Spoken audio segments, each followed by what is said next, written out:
Olá! Nessa aula 4, então, hoje vamos falar sobre a Previdência Social.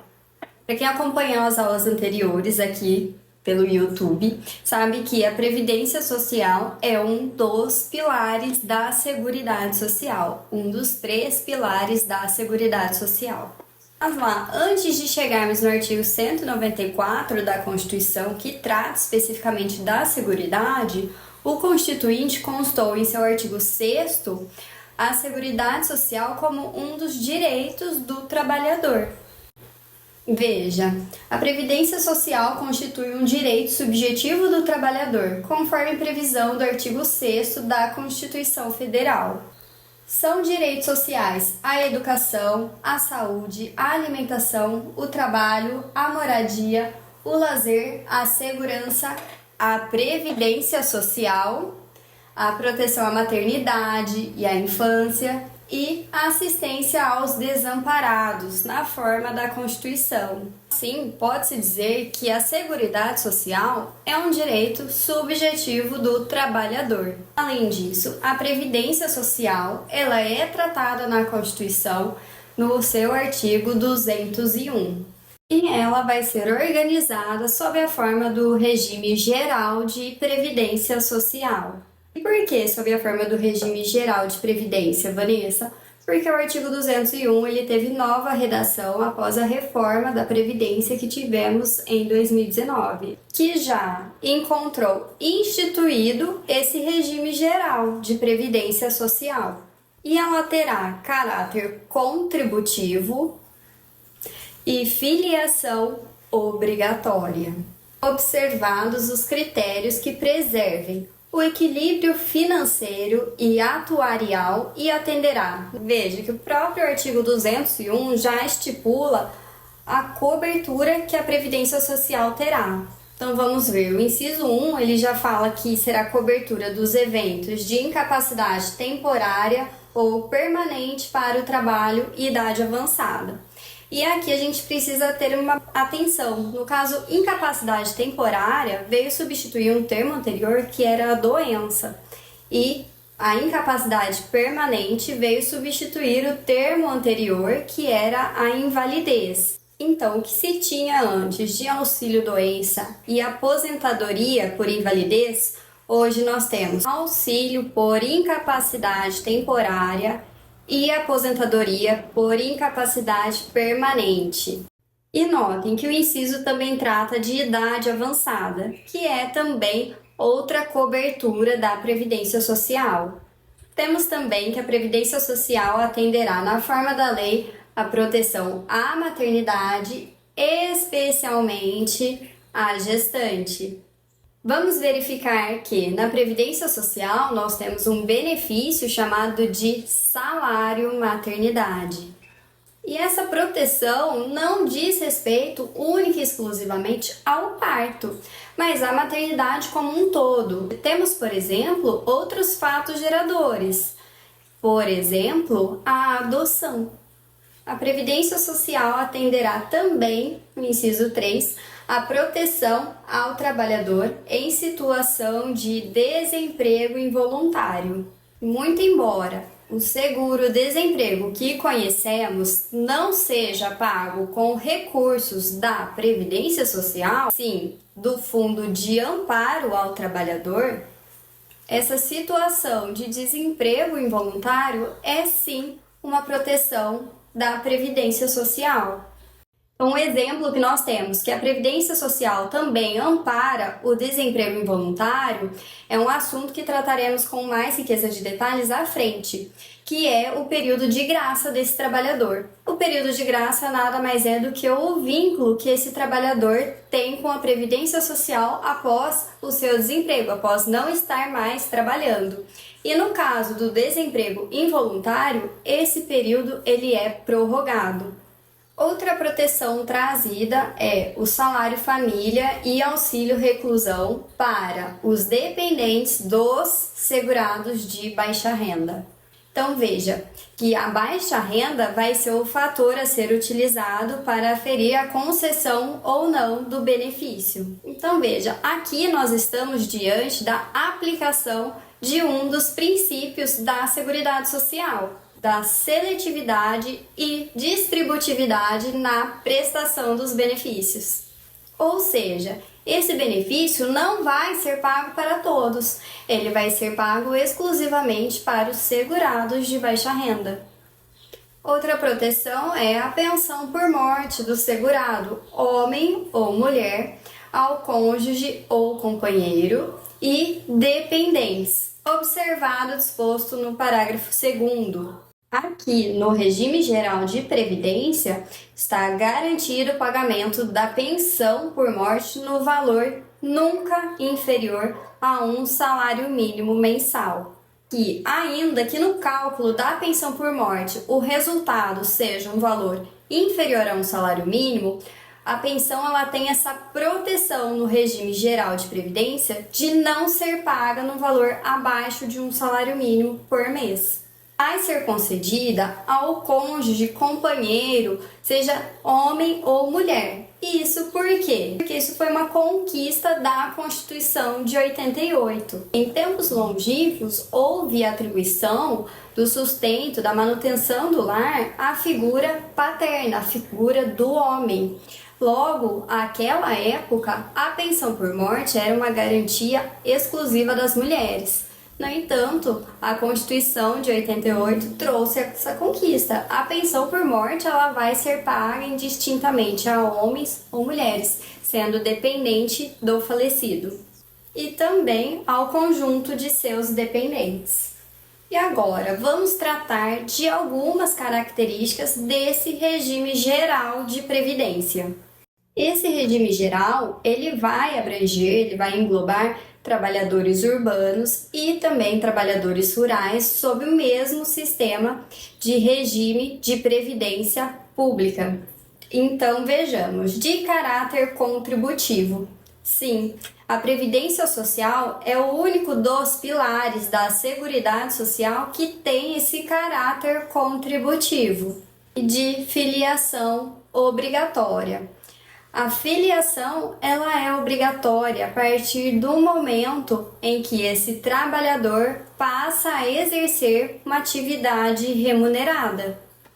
Atividade remunerada de forma lícita, claro, porque a Previdência Social não vai amparar aqueles que exercem atividade remunerada ilícita.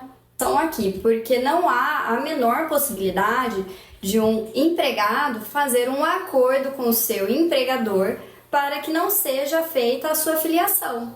Ele combinar com o empregador de, olha, não pague a minha previdência social porque eu não quero, me dê esse dinheiro na minha mão, guarde o dinheiro para você. Essa possibilidade, ela é inexistente porque a filiação, ela é obrigatória.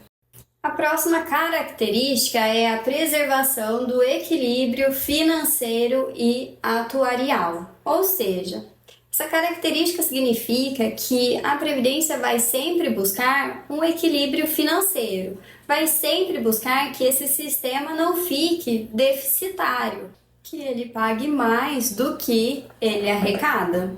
Porque o sistema previdenciário brasileiro é conhecido pelo sistema de repartição simples, sendo que tudo o que se arrecada já é consumido pelo que se paga. Agora há pouco eu falei sobre o regime de filiação obrigatória, mas preciso complementar dizendo que, além dos segurados obrigatórios, a Previdência Social permite que as pessoas que não sejam amparadas pelo regime próprio de previdência ou pelo regime geral se filiem ao regime geral de previdência para então ter essa sua proteção. E aqui eu reforço, pessoas que não estejam filiadas a nenhum regime próprio de previdência. A própria Constituição Federal traz essa vedação, falando que não é possível o servidor amparado por regime próprio de previdência social se filiar como segurado facultativo do regime geral. O parágrafo 5º determina que é vedada a filiação ao regime geral de previdência social na qualidade de segurado facultativo de pessoa participante de regime próprio de previdência. Vanessa, mas por que existe essa vedação?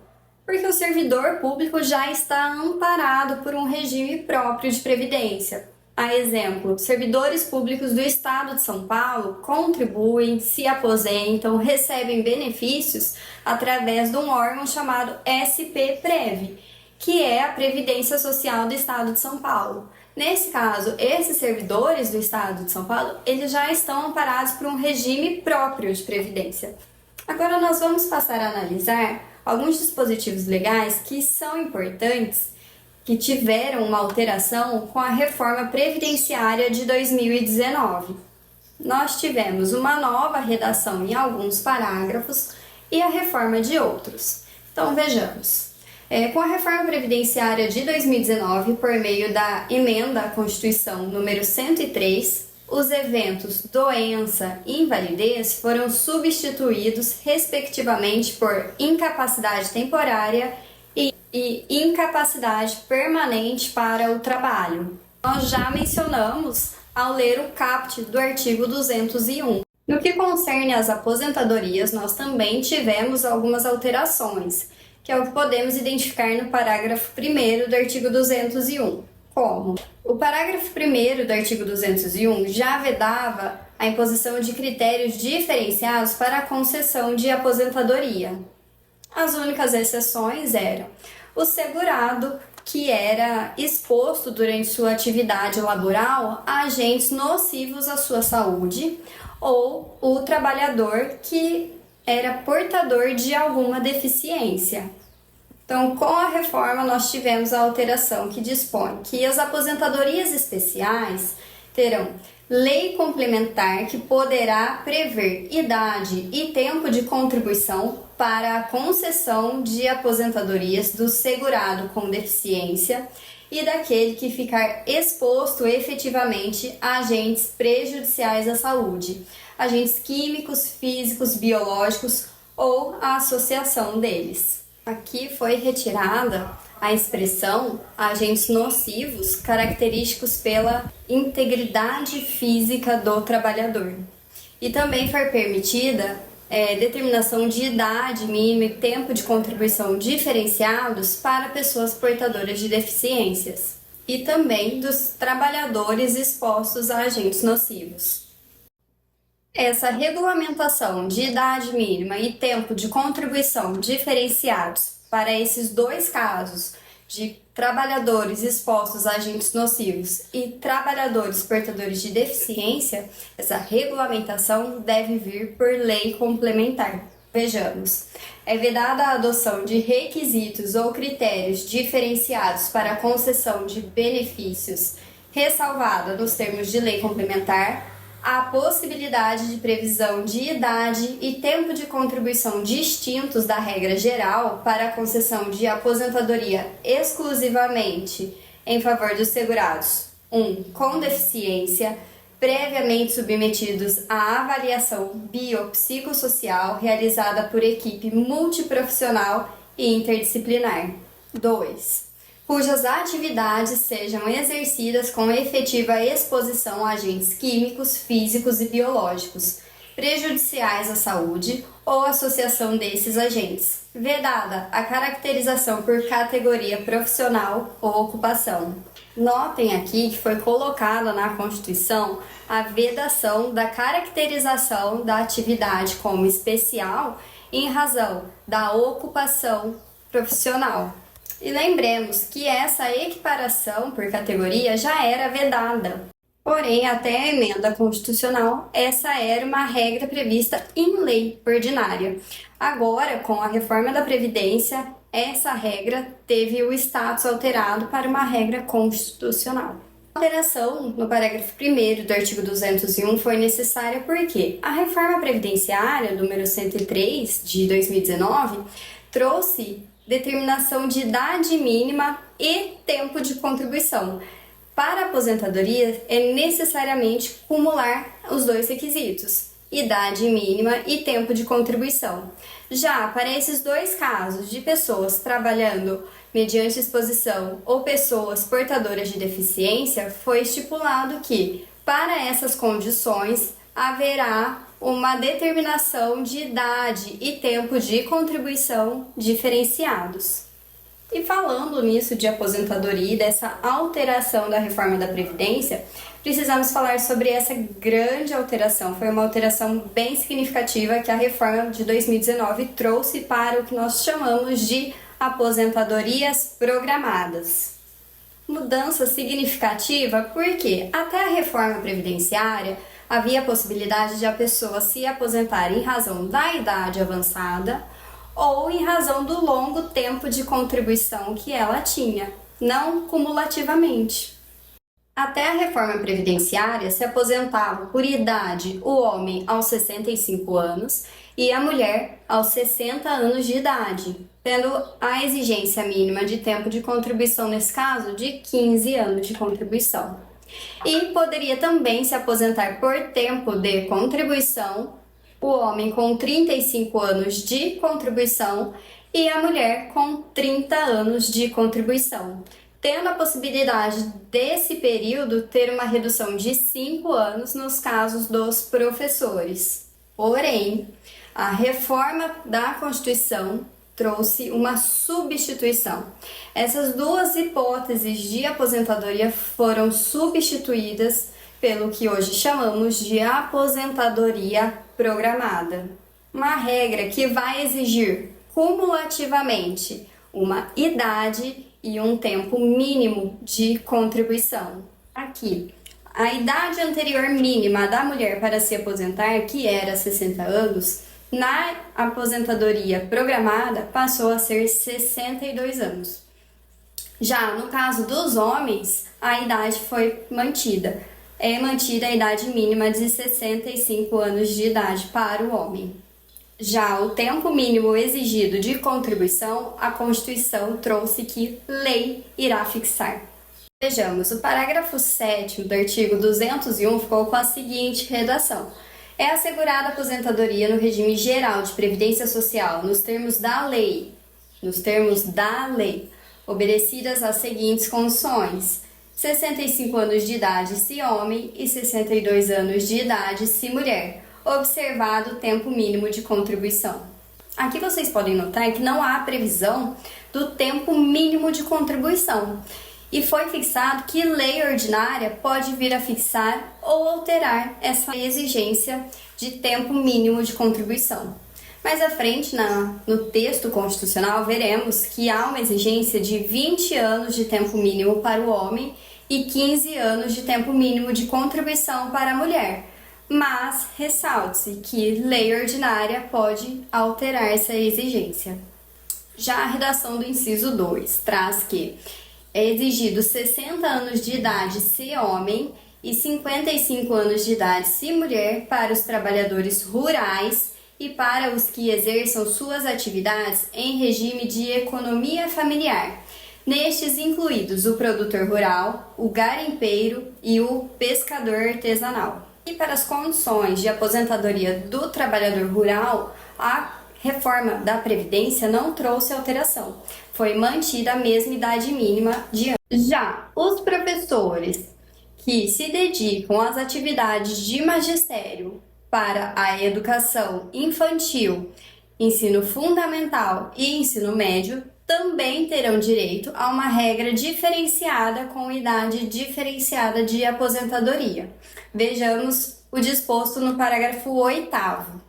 O requisito de idade a que se refere o inciso 1 do parágrafo 7º será reduzido em 5 anos para o professor que comprove tempo de efetivo exercício das funções de magistério na educação infantil, no ensino fundamental e médio, fixado em lei complementar. Então, para o professor homem, será exigida a idade mínima de 60 anos de idade. Da professora mulher, será exigido 57 anos de idade. Já com relação ao tempo mínimo de contribuição, esse tempo deverá ser fixado em lei complementar, diferente da regra geral, que o tempo mínimo de contribuição poderá ser fixado por lei ordinária. Mais à frente, quando do estudo dos benefícios, veremos que a Constituição trouxe o tempo mínimo de contribuição desses professores sendo 25 anos de magistério. Vamos tratar agora do disposto no parágrafo 9º da Constituição, que trata da contagem recíproca do tempo de contribuição. Mas, Vanessa, afinal, o que é isso? Essa contagem recíproca nada mais é do que eu pegar o meu tempo do regime geral e levar para o regime próprio de previdência. E vice-versa, pegar o meu tempo como servidora pública e trazer para o INSS. Então, pegar o meu tempo de um regime próprio, por exemplo, da Prefeitura do município de Campinas, e levar para o regime próprio do Estado de São Paulo. Então, levar o tempo de um regime próprio para outro regime próprio. Vejamos a redação nova do parágrafo 9º, que tecnicamente ficou melhor. Para fins de aposentadoria, será assegurada a contagem recíproca do tempo de contribuição entre o regime geral de previdência social e os regimes próprios de previdência social e destes entre si, observada a compensação financeira de acordo com os critérios estabelecidos em lei. Em verdade, esse parágrafo já existia, esse regramento já era assim. No entanto, a reforma trouxe uma redação mais clara para esse parágrafo. A novidade consiste na redação do parágrafo 9º-A. Veremos. O tempo de serviço militar exercido nas atividades de que tratam os artigos 42, 142 e 143 e o tempo de contribuição ao regime geral de previdência social ou a regime próprio de previdência social terão contagem recíproca para fins de inativação militar ou aposentadoria, e a compensação financeira será devida entre as receitas de contribuição referentes aos militares e as receitas de contribuição aos demais regimes. Esse parágrafo trouxe a possibilidade de que o tempo de serviço militar seja computado tanto no regime geral como nos regimes próprios de previdência social. Agora vamos tratar do parágrafo 14, também do artigo 201, no qual fala que é vedada a contagem de tempo de contribuição fictício para efeito de concessão dos benefícios previdenciários e de contagem recíproca. Esse parágrafo 14 e suas vedações não são uma novidade. Essa vedação já era prevista na legislação anterior. Agora vamos tratar do parágrafo 10º, que ele sofreu alteração e às vezes passa batido. A grande alteração do parágrafo 10 é que ele trouxe a possibilidade de benefícios não programados serem levados para o setor privado. Vejamos. Lei complementar poderá disciplinar a cobertura de benefícios não programados, inclusive os decorrentes de acidente de trabalho, a ser atendida concorrentemente pelo regime geral de previdência social e pelo setor privado. Então, pode ser que esses benefícios não programados possam vir a ser pagos exclusivamente pelo setor privado, conforme disposição em lei complementar. Vamos falar agora sobre o regime de inclusão previdenciária, previsto no parágrafo 12 do artigo 201. Lei instituirá sistema especial de inclusão previdenciária com alíquotas diferenciadas para atender aos trabalhadores de baixa renda, inclusive os que se encontram em situação de informalidade, e aqueles sem renda própria, que se dediquem exclusivamente ao trabalho doméstico no âmbito de sua residência, desde que pertencentes à família de baixa renda. Essas alíquotas diferenciadas nada mais são do que a contribuição previdenciária reduzida. E com isso, esses contribuintes terão direito a benefícios previdenciários. Falando em benefícios previdenciários, vamos ler o disposto no parágrafo 13 do artigo 201, que ele traz que a aposentadoria concedida ao segurado de que trata o parágrafo 12 terá o valor de um salário mínimo. Sim, por quê? A contribuição desses casos de redução da alíquota, ela é feita sobre um salário mínimo. Logo, a aposentadoria nessas condições também será paga no valor de um salário mínimo. Agora vamos tratar do parágrafo 15, que é a acumulação de benefícios previdenciários. O parágrafo 15 do artigo 201 dispõe que lei complementar estabelecerá vedações, regras e condições para a acumulação de benefícios previdenciários. A Constituição determina que a alteração para a acumulação de benefícios deverá ser feita unicamente por lei complementar. E, finalmente, o artigo 16 do parágrafo 201, que trata da aposentadoria compulsória no regime geral. Mas, Vanessa, aposentadoria compulsória? O parágrafo 16 traz que os empregados dos consórcios públicos, das empresas públicas, das sociedades de economia mista e das suas subsidiárias serão aposentados compulsoriamente, observado o cumprimento do tempo mínimo de contribuição ao atingir a idade máxima de que trata o inciso 2 do parágrafo 1º do artigo 40 na forma estabelecida em lei. Aqui está disposto que a idade máxima de que trata o inciso 2 do parágrafo 1º do artigo 40 e na forma estabelecida em lei complementar. No inciso fala idade máxima de 70 anos. Na lei complementar fala a idade máxima de 75 anos.